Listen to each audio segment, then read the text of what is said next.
এটা একটা ঐতিহাসিক মুহূর্ত। ইফতারের সময় হয়ে গেছে, আমরা এসেছি চীন সাগরের একদম পাড়ে।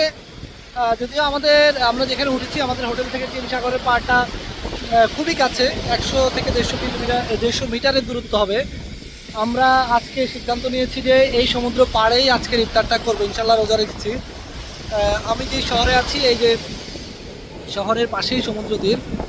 আমি এবং আমার সহকর্মী বাঁধন এসেছি এখানে। আসলে ইফতার করার মতো সেইভাবে জিনিস পাওয়া যায় না।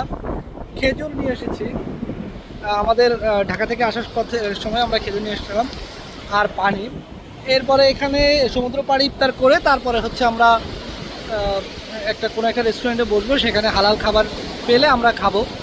তো আসলে এই মুহূর্তটা অসাধারণ। কিছুদিন আগে কক্সবাজার সমুদ্রের তীরে গিয়ে ইফতার করেছি। আল্লাহ যে ভাগ্যে এরকম আরেকটি দিন রাখবে যে সমুদ্র পাড়ে এসে আবার ইফতার করতে পারবো, আল্লাহর কাছে শুকরিয়া। যদি এখানে এসে আজানটা শুনতে পাচ্ছি না, কোথাও আজানের শব্দ আসছে না, শুধু টাইম দেখে ইফতার করতে হয়।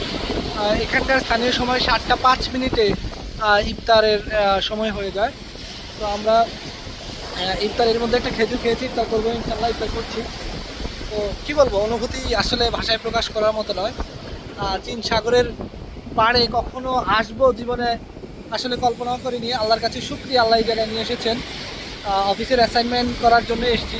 আগামীকাল আজকেই চলে এসেছেন প্রধান উপদেষ্টা ডক্টর মোহাম্মদ ইউনূস চীনে।